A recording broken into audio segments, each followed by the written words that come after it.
This is the Cycling Over 60 podcast, Season 2, Episode 56, Kelly's first cycling tour, and I'm your host, Tom Butler.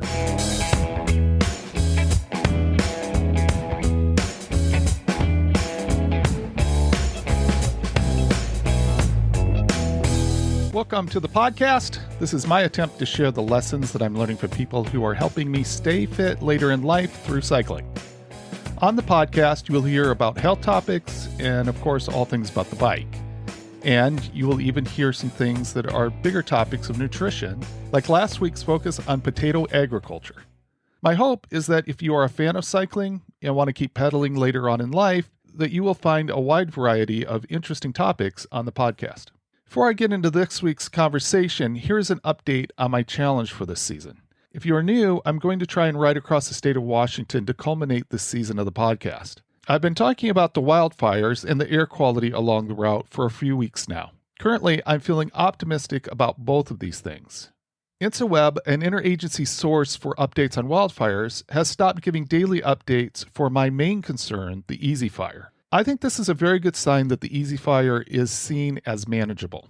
Plus, there are a few days of rain coming soon in the area of the fire, so I think that will also help. Of course, with rain comes the chance of lightning, and that could spark another fire. Lightning was the original cause of the Easy Fire. I'm still going to have to monitor air quality. Even without the Easy Fire smoke, there can be smoke coming from other areas that can blow over the route.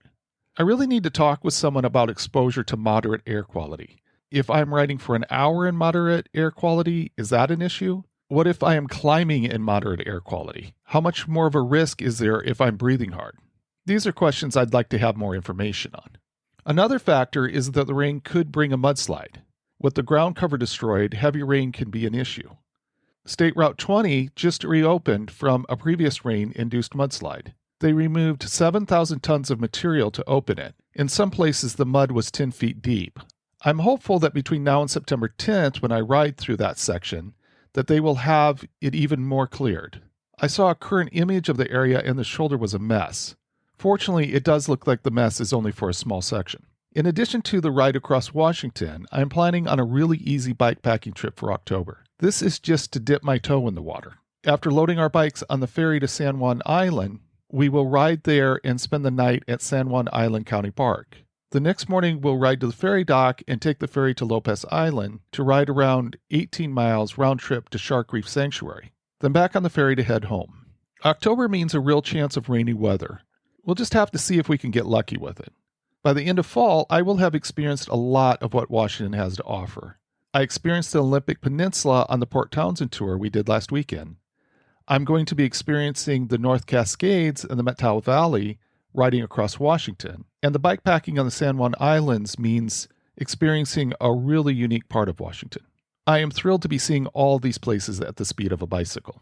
I've started planning now for the bikepacking trip because I have a lot of things to figure out. First and foremost, I need to decide whether or not I can use my Trek FX3 for the trip. I read a couple of comments that the FX3 was a poor choice for bikepacking, that it isn't hardy enough to be loaded down and ridden many miles. One of the things that was specifically mentioned is the carbon forks. I totally get this perspective, but I'm also not in the position to put out the money for a touring bike right now. So I will be doing this relatively short trip using the FX3.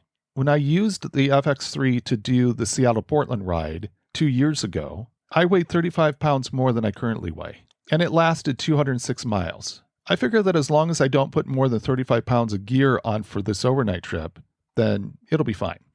One of the reasons that I don't want to put out money for a touring bike now is that I'm going to need to buy camping gear for the trip. I really don't know what all I will need to buy, but I know I at least need a new tent and a new sleeping pad. I will be figuring out what else I need in the next few weeks. I'm really excited to do this packing trip because it's an opportunity to experience another dimension of cycling.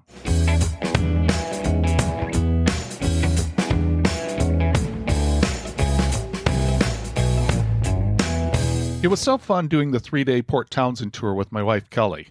But the question is, will that experience lead to more cycling together, or did Kelly find it to not be her cup of tea? I wanted to share my conversation with her about the trip. The trip certainly has the potential of being a big shift in how we spend vacations. If she enjoyed this adventure, then I could see all our vacations being spent on bikes or be active in some other way.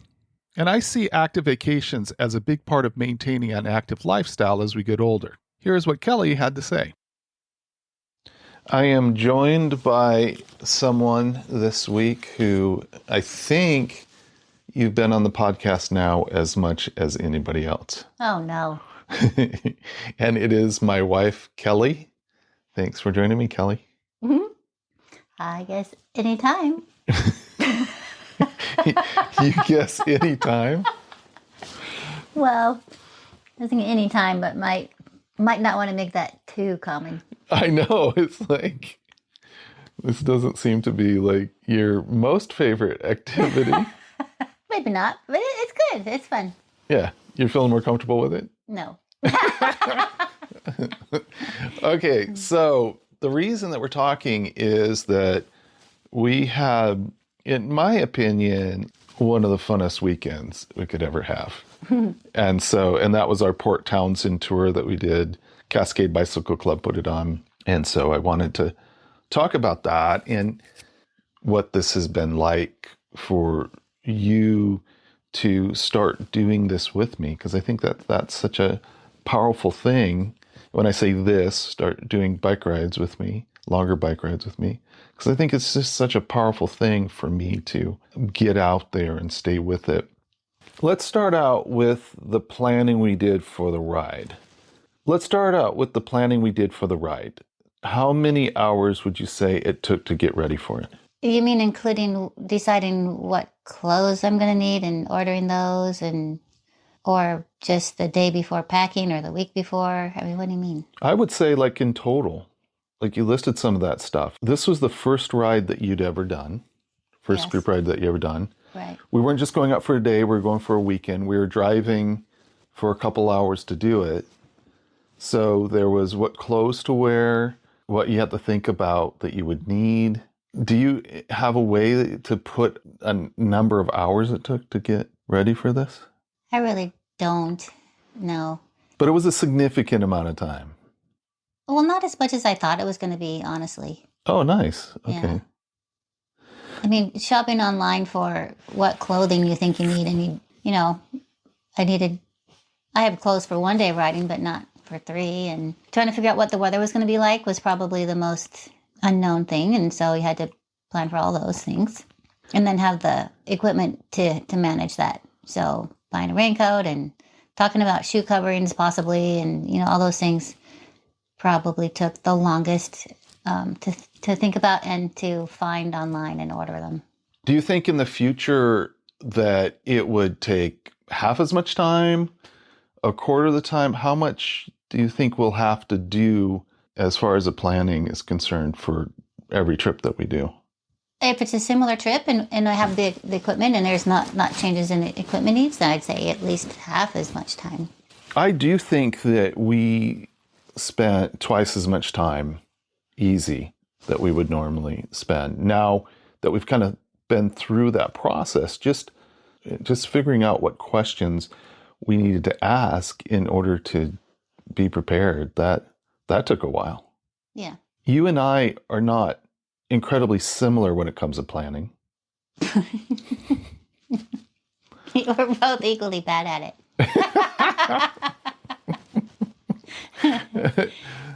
But maybe bad in different ways. I think I'm a little more fly by the seat of your pants kind of planning. Yeah. You mentioned looking for stuff, and we purchased a good amount of gear for the ride. For a week, we had like packages showing up on our doorstep every day. Yes. Some of which I need to return. Yeah, some didn't work out. Yeah. But I think, again, there was a lot of questions about what gear you wanted to get. We spent a bunch of time just figuring out what to do for a rack. Yeah, so that was a whole day of activity, basically, that we don't have to repeat. That's just getting basics set up that we won't have to do again.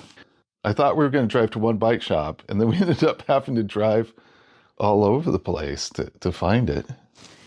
Right. That was because of the uniqueness of the bike, and actually the rack was not quite fitted right, and so nothing was fitting, and we're trying to do all kinds of innovative things. And so that was a good portion of a day that definitely won't have to repeat again. Yeah, the whole thing with the rack, we won't have to repeat again. So again, I think maybe it'd be even more than, it'd be even less than half the time that it took to do this. So that's encouraging to me. How does that feel to you? Do you feel like if we had to do that kind of planning every time, that amount of time we took, that it would be annoying? Yeah, but I like you. I believe it's going to be far less next time. I should say for anybody that hasn't listened before that your bike is a unique bike. It's a cruise bike. And if you're interested, there is an episode just on you, Kelly, getting a new bike. So it's a semi-recumbent bike. We got a rack for it, and they didn't send all the parts. And so the rack didn't really fit right. But in everything that we're talking about with this, there is this element of you having a unique bike. And so that did play a role. We loaded up the car with everything. And I want to talk about your suitcase size for 3 days. Hey, I just let go any thought that, we're going to go minimal here because we were going 2 hours. We had the whole car. And I had no idea what I was going to want to wear before, after, what the weather was going to be like. And I just you know what, forget it. I'm going to throw everything in there. I can fit my pillow and all my shoes and everything I need inside this one suitcase. And I don't have to stress about it and take a long time deciding what I'm taking. I just take everything I might want. It was great. I think the biggest thing was that we had so many scenarios that it could possibly be. Yeah. I don't know what you used, maybe 10% of what you took. Probably 25%. It could have been anything from the low 60s and raining the whole time to the low 80s and sunny the whole time. I mean, we really didn't know what to expect. And then we knew what to take, we knew we needed stuff to wear on the bike. But we didn't know what we were going to be doing in the evenings or everything. Right. So there was a big unknown there. So we had to cover a whole bunch of bases from that. Yeah. So hence the big suitcase. Off we go. And the suitcase weighed more than me.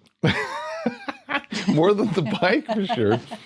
But anyhow, it worked out. And again, I think that we learned some stuff from this that would make the next time better. But at the same time, there was part of it that was just the nature of the weather on the peninsula that we didn't know what to expect. Yeah.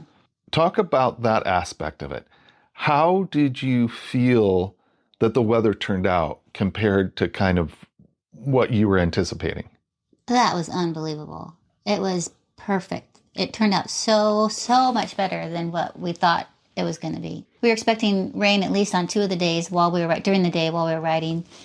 Maybe cloudy days on the 3rd, but we ended up with either slightly cloudy or sunny all of the days that we rode, and the storm was only at night, so it could not have been better. It was amazing weather. I really expected the weather to be a factor in kind of dampening how enjoyable it would be. It would be interesting what it would have been like if we would have enjoyed it as much if it was raining. But yeah, the weather just turned out to be so amazing. Now, one thing is that we didn't start till 9 o'clock in the morning. We didn't get on the road every morning till about 9 o'clock. And so there was a chance for it to warm up a bit. If we were getting out at 6 o'clock, it would have been pretty cold starting out. Mm-hmm.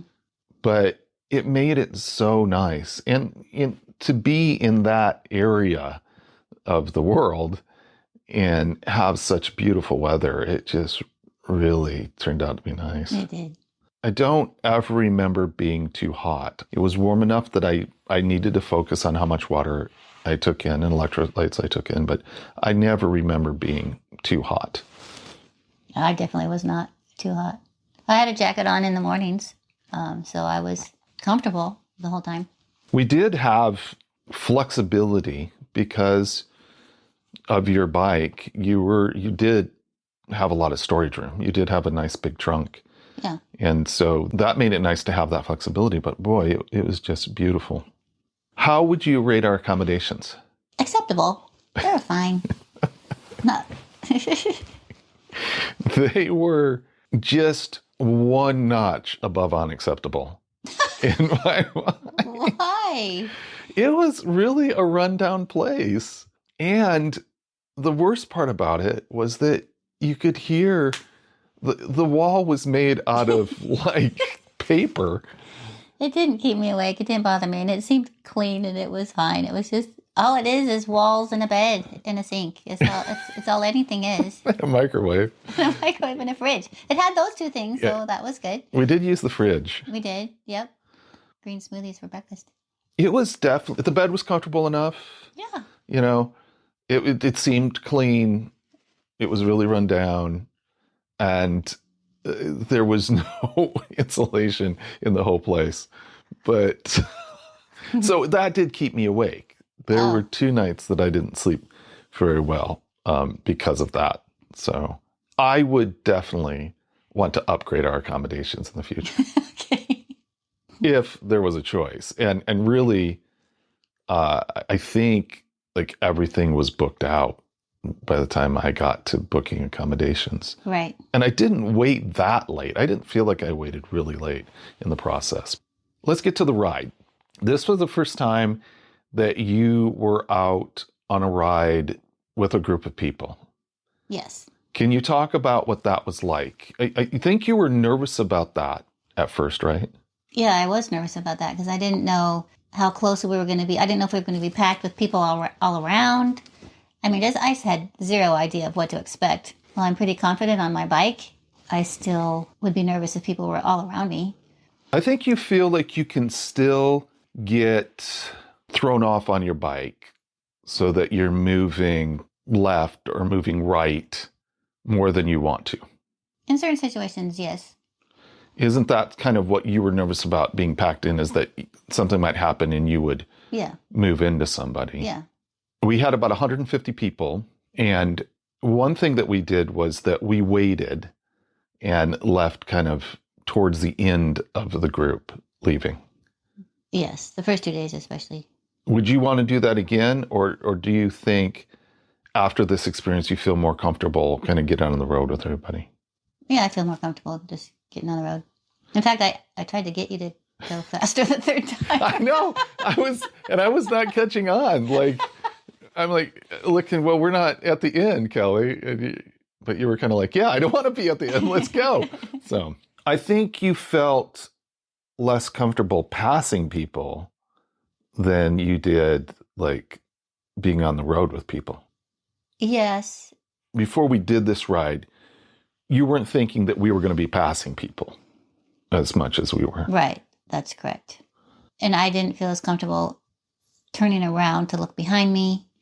And I wasn't used to the little tiny mirror. So I didn't feel as comfortable knowing when it was safe to pass. And so if you were in front of me saying, let's go, and I was just following you, that was fine. But if you were way ahead of me and I was going to catch up to you, I wasn't as comfortable.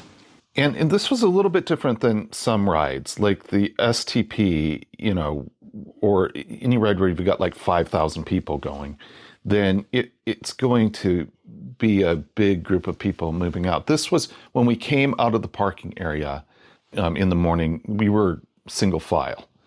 And so that made a big difference too. You weren't really packed in.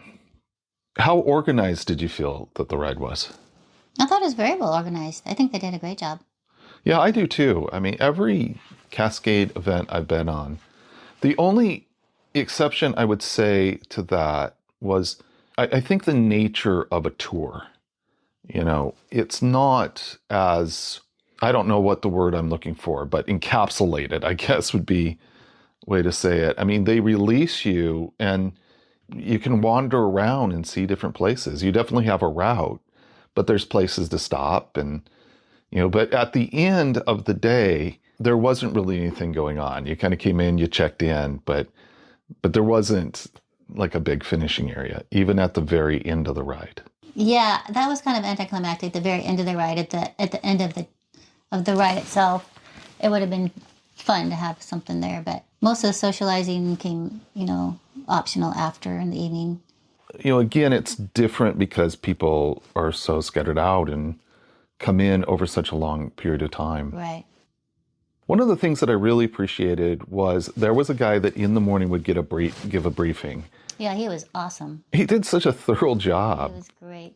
Yeah, it was too much information for me to store in my brain, but It was amazing that it was stored in his brain. Every turn, every detail was in his brain, and he just freeloaded it off. It was amazing.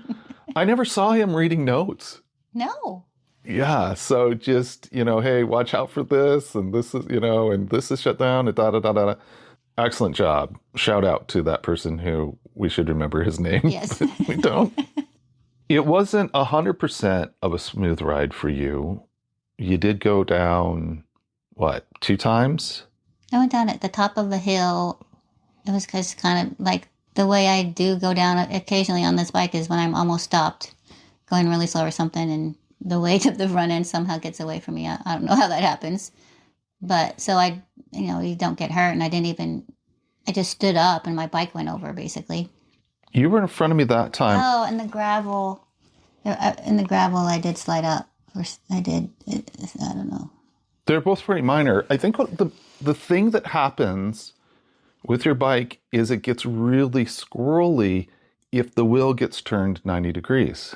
Yeah, which only happens when I'm basically stopped. Yeah, but you have to be stopped, and then like if you have to mess with something when you're stopped, then the front end can get turned, and then there's no stability to it. Yeah. Yeah, it's kind of funny. So it just like it just slides down, just goes down. I don't know.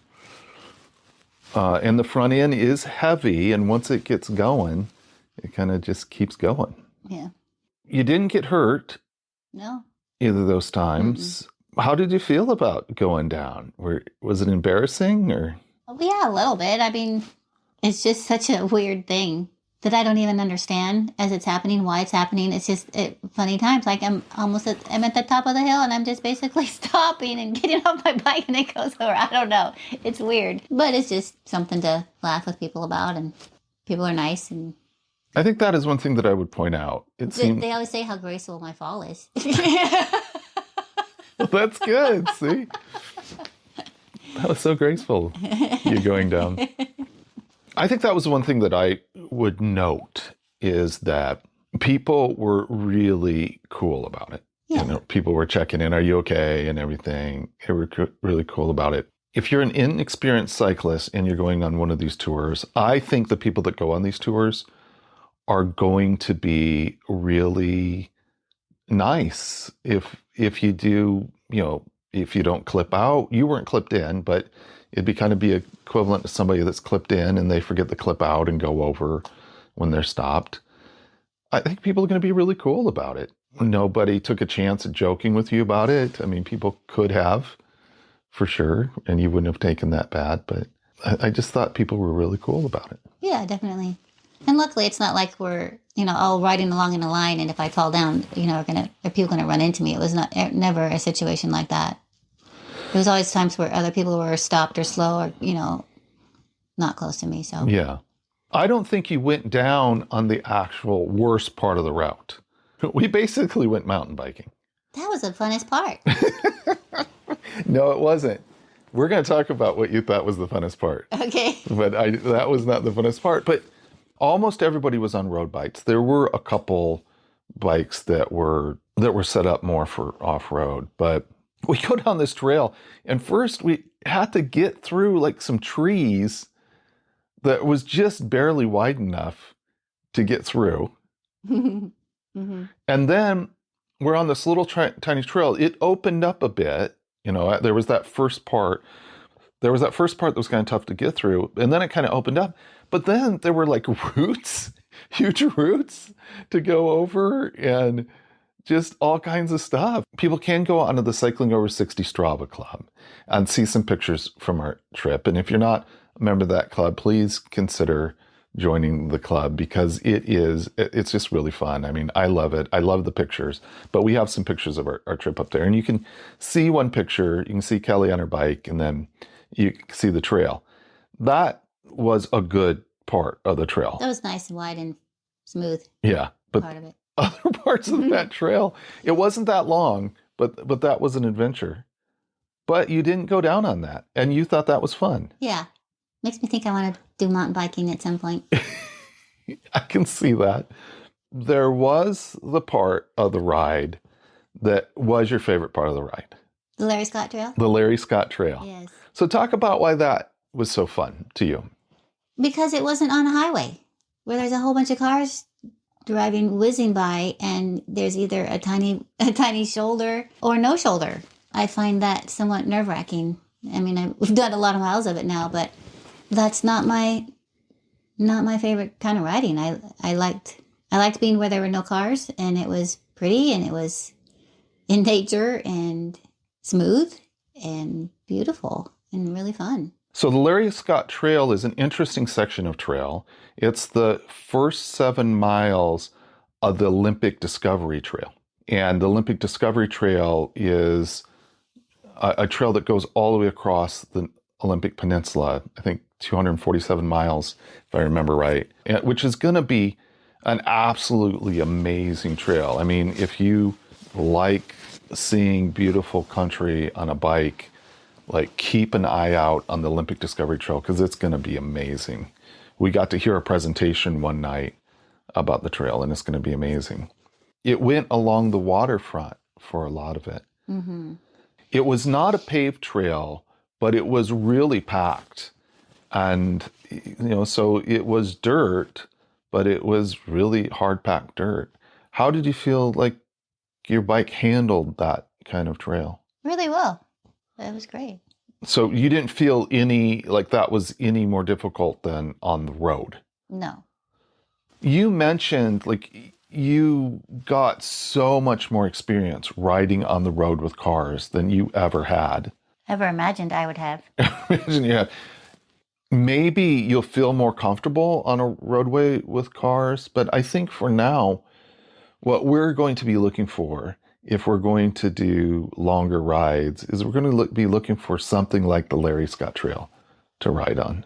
Yeah. It sounded like they were kind of apologetic that there was so much road traffic. So I don't know what rides normally are like, but I definitely would like something more along the lines of Larry Scott Trail. It's certainly much more relaxing and beautiful and fun. We were on some back roads, a lot of back roads that didn't have any shoulder, but there was no traffic. Right. And that was okay. Yeah. But I think the way that it worked is that we had to ride some pretty sketchy roads in order to get to some areas. Right. Yeah. And I know one road was shut down for construction that they wanted to use. And so we had to be out on a highway with more traffic. But I didn't find it to be terrible. I found it to be okay. But at the same time, it was, again, I think for you, for now, if we're going to do longer rides, we want to find some long sections where we have trails that are separate from traffic. Yeah, far more appealing to me. I didn't go down, but I did have a problem. My problem could have been prevented. One thing that I do is I step off always with my left foot. And I must drag my left foot or something. I don't know what I do, but I wear down the cleat on my left shoe much more than my right shoe. And so I started experiencing some problems clipping in, which should have alerted me that I had worn down my cleat. But halfway through the second day, I ended up not being able to clip in. That was an issue. And then because we're in a town with 150 cyclists, I went to a bike shop in the 2 bike shops in town. They had sold out of cleats. We weren't too far from another bike shop. So we drove and picked up the cleats and it was great. It was fantastic. And now I have new cleats. But the thing about it that I wanted to mention was, didn't you think that people in those bike shops were cool? Yes, they always are. Yeah, I don't know that I would say that. I don't know that I would. I haven't been in as many as you have, but yes, they were very, very They're nice. extremely helpful, and They didn't have it, so they called over to, it's like, try this shop, and, they had it all set up, and I just felt like they were really helpful. So I want to give a shout out to Ben's Bike Shop in Sequim, Washington. That's where I actually bought the cleats, but also the Velocats. Great name. That's a great name, a great shop. I think, if you're ever in Port Townsend, slip in to buy something. I just find that to be a cool place, a really cool place. And then also there was... The Broken Spoke, was that the name of it? The first place we went to was the Broken Spoke. It just was really great. I mean, it would have been great to just walk in, grab some cleats and walk out, but they were just so helpful. It was just really nice experience getting that problem fixed. What did you think of the food? It was good. It was very good. The food on the ride itself, the first day was amazing. Really good. And the other... That was a pita that I don't even know what was on it. I don't know. It was vegetarian and it was so good. Really, really good. I don't know what was on it either, but we should go back and find out where they got it. And the other days were fine. They were good too. I thought the pizza that they had on the second day, we pulled in a place and they had a pizza oven set up. And I thought they did a fantastic job with pizza. I'm not really eating pizza these days, but what did you think of the pizza? I thought it was unique and really good. I thought it was not your boring pizza. It was nice. It was really good. And it was all you could eat pizza. Mm-hmm. So that I felt was well done. And then the third day they made sandwiches, and I thought they were really good sandwiches. Yeah. Again, more bread than I would want to eat. But I can't expect, what I mean, the way that I'm eating right now, I can't expect it really to be accommodated. So yeah, they did a fantastic job. And then I think I would want to go to a place like Port Townsend, because I think we found good food to eat in the evening. Yeah, definitely. We found some really good restaurants. The place that the second night, the social area, was really fun. Yeah. Really good. What was it, Finn River? Yeah, I think it was Finn River. Totally different styles of food, and obviously I'm not experienced with those places, but it was fun. It was really cute and had really good food. It was a farm, and then it had like a food court. Yeah. And they had live music, and they had a big open area it was like a big food court, outdoor food court. So that was very cool. But very cute. Yeah. If we were doing another tour, I would want to have a place where we could get good food in the evening. And I haven't really looked closely at all the tours, but they're probably all like that. I bet they have that in mind. Yeah. In the tours. Yeah. One of the things about going on this trip that was organized for us versus if we just did it on our own was we were out with 150 people, and they did make time for social interaction in the evening, both Friday evening and Saturday evening. And I found that to be really awesome, that we got to meet people, got to socialize with people, hang out with people. Yeah, that was definitely true. I felt that was definitely one of the fun things about it, is meeting just interesting, unique, and fascinating people, and getting to interact with them and getting to know them a little bit was very fun. We wouldn't have had an opportunity to meet any of the people we met any other way. I'm sure of that. Right. And part of that is the destination. I think that, the Olympic Peninsula is a cool place. So it pulled people from a lot of different areas over to do that tour. And again, we got to interact with a lot of really fun, interesting people that we would have never met. Absolutely. Yeah. Here's my theory. Okay, lay it on me. I think that if you go on a 3-day bicycle trip, that you're going to meet more interesting people and more friendly people than like normally traveling. Normally traveling? Yeah, like just going on a vacation somewhere and meeting people. I think on a cycling vacation or a cycling trip, you're going to meet more interesting and more friendly people. I think I can agree with that. I think that we meet all kinds of people everywhere, but I think the concentration of cool, unique, fun, interesting people on this tour was denser, and it was great. Yeah, and here's my reason why I think that. I think that these were people, like said already, that it was an older group of people. These were people who were interested in staying healthy and living life and living vibrantly. And had already lived lots of vibrant years and interesting lives that we got to hear about. Which was part of it. That's a great point. Interesting careers and then interesting things they were doing in retirement and everything. So I feel like people that are looking to take care of themselves physically are also looking to be stimulated intellectually as well. So I think there's also that element of being interesting. Yeah. So I'm looking forward to doing more of that. And again, I think that means plugging into organized rides that are pulling in, a lot of people from different places. Maybe being a couple people, not that we're that interesting,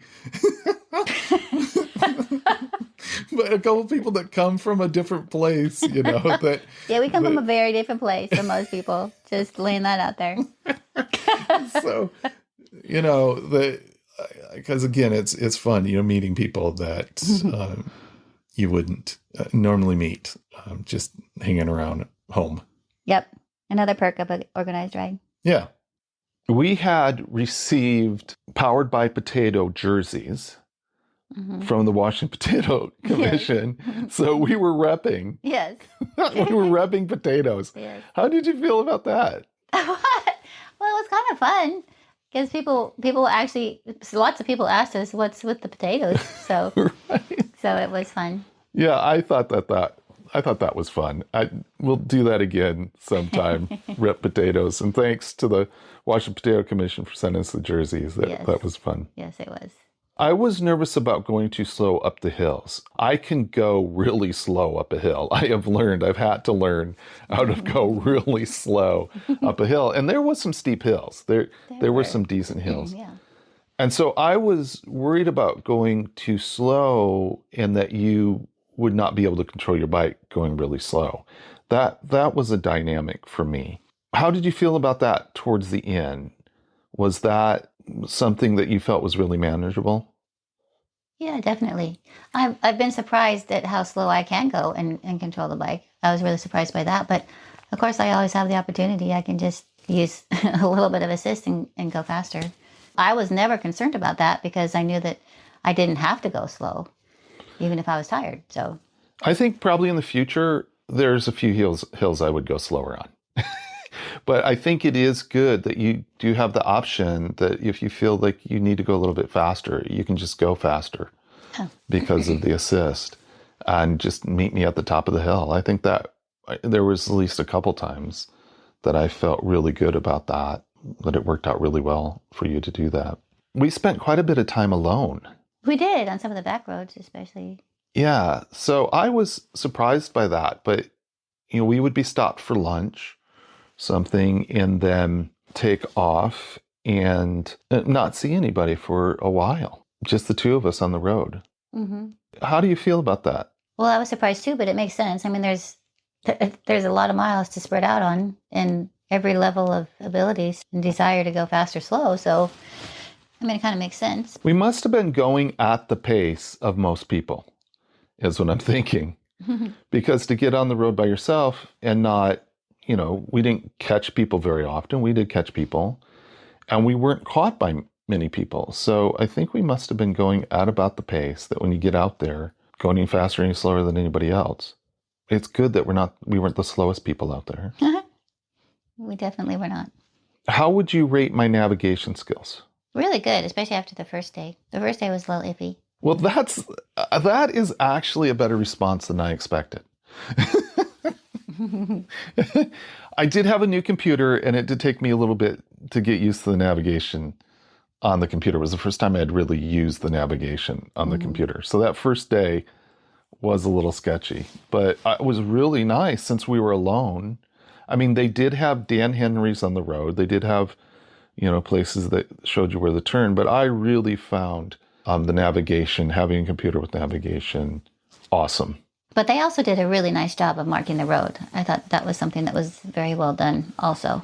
So I thought they did a nice job of marking the road. And then again, that morning briefing, I think, was helpful too, as far as pointing out some places that might be more difficult to navigate. Mm-hmm.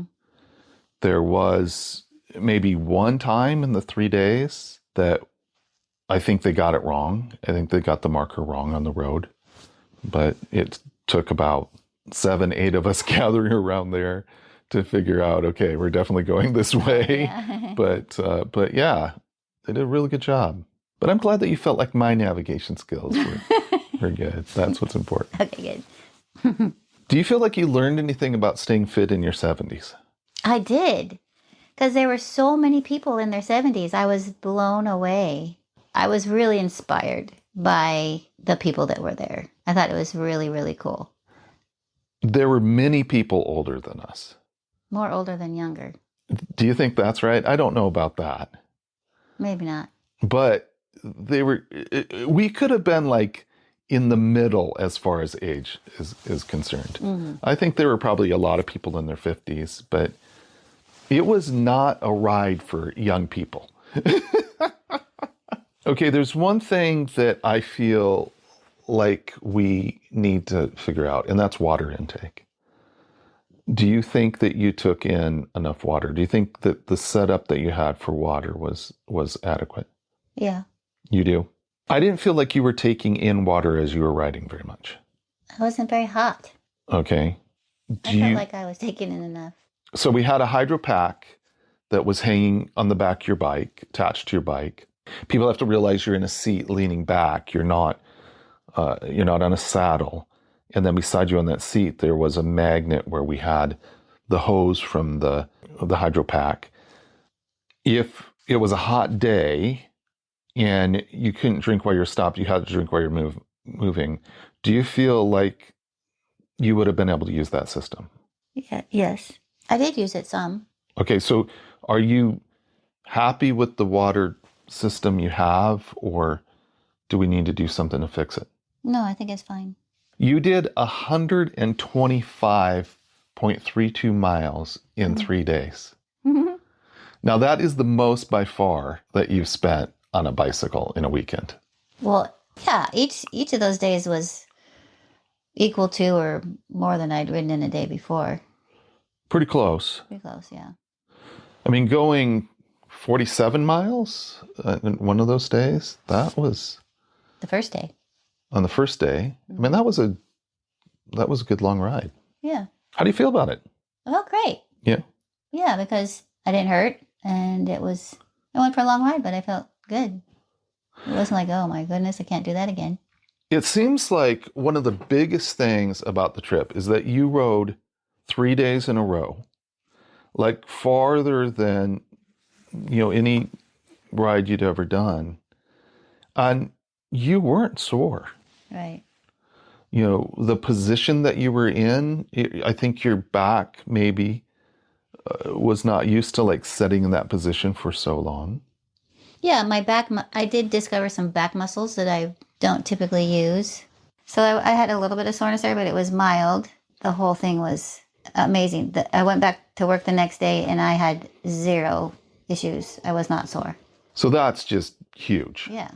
A big reason for that is because you're riding the cruise bike. Right. So overall, how do you feel about riding the cruise bike? I feel great about the bike. I'm really, really happy with it. Super happy that it's so comfortable and I don't have pain. And to ride 123 whatever miles in the weekend and not come out with some serious soreness is, to me, pretty amazing. There's one aspect about your bike, the assist part of it. Have you embraced that you're riding an e-bike? No, I don't think I have. It still bothers me. We got into what I felt was this really cool rhythm. You didn't feel comfortable descending as fast as I descended. No, but I did go 33 miles an hour downhill, which scared me a bit, but it was also fun. I didn't know if I was being reckless or stupid or what, but anyway, there's that. And I think you'll get more comfortable, like going, I don't know that you need to go much faster than 33 miles an hour, but... Well, on a road I'd never been on. I had no idea what could have been in front of me, Yeah, it's a good point. But I could get out in front of you going down the hills knowing that you were going to catch me going up the hills. Mm-hmm. And we would have never been able to do that without the e-assist. Yeah, I couldn't have done that ride without the e-assist. I mean, with at least the weight that the bike is with the motor and the battery, I couldn't have done that without it. But it's just so helpful, certain situations, to have a little bit of oomph. So helpful. You didn't put in a ton of training hours.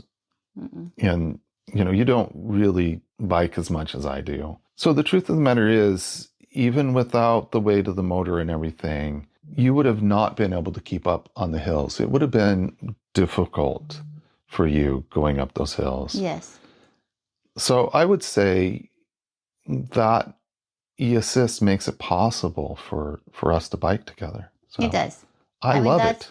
I know you love it. And I appreciate it. I mean, I realize that I couldn't do what we did without it. And so I'm happy for that. What message would you like us doing this ride to send to our kids, Garen and McKenna? That it's doable and fun to stay active all the time. I think that there's a message of we're in so much better shape when we're doing stuff like this. Did the experience of doing the ride change any thoughts that you have about me riding across Washington? I think I'm a little more comfortable with the thought of it. Do you feel like the climbing that I did at this ride gave you more confidence that I would be able to handle the climbs to go across Washington? Well, not necessarily, but I mean, after you were talking about you wouldn't be riding as hard, because you're going to do a whole lot more climbing on the ride across Washington than this one. I mean, by a ton. So it didn't really, to me, seem like apples to apples at all. Actually, I was actually concerned because you said your legs were thrashed after the third day. So I thought that's not a good indication of your ability to ride across Washington, because you're going to be doing so much more climbing in those 5 days. So I was thinking that was not a good indication at all. But you said that you were riding a lot harder up the hills. You'd be more just slow and low, grinding it out rather than pushing it. So I'll just have to take your word for that. I felt like the way that my legs felt every day, including after the third day, I felt like my legs were pretty tired after the third day. But then when I woke up in the morning, my legs felt good. So that gave me a lot of hope. And then again, I was pushing it a lot harder up hills than I will be going across Washington. I'm just, like you said, I'm just going to have to go slow and just grind it out. So I actually felt like the way that my legs felt in the morning every day after how they felt in the evening gave me a lot of hope for being able to go 5 days in a row. Mm. You mentioned riding on the road did not feel comfortable to you. Do you feel like you're more nervous or less nervous about me riding across Washington based on your experience with riding on the road from this ride? I suppose a little bit more comfortable. Not tremendously, but a bit more. I feel like the shoulder that I'm going to be on is so much better than what we were on for this, that it makes me feel really comfortable about it. Now, the most important question, on a scale of 1 to 10, how likely is it that you would want to do another 3-day ride? Go out and experience a place on bicycle for 3 days? I think that would be at 8, especially if I knew there would be less highway riding. So if I could find a tour that spent a lot of time on a protected trail or protected trails, then you'd be for it. For sure. Nice. Well, I'm excited about that. I want to wrap up just by saying you're awesome.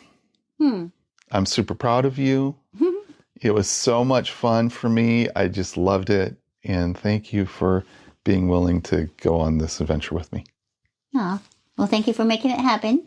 I did have a lot of fun.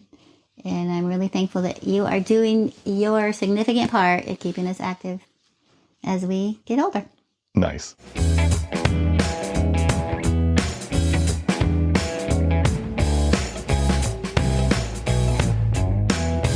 I am so glad that Kelly enjoyed the 3 days. Thank you, Cascade Bicycle Club, for making a trip like this easy. I want to mention RJ and Josh from Cascade. We talked about how great the morning briefings were, and they're the ones that made them great. I think Kelly and I now need to expand our horizons and find a trip outside of Washington next year. I would be really interested to hear what suggestions you all have for multi-day trips. You can find my email and the show Instagram link in the show notes. And the best way to share your ideas is to post in the Cycling Over 60 Strava Club. Let me know what trips you have done, especially trips that were on trails protected from traffic. Now, I hope all of you, like me, are finding great trips to share with family and friends. And remember, age is just a gear change.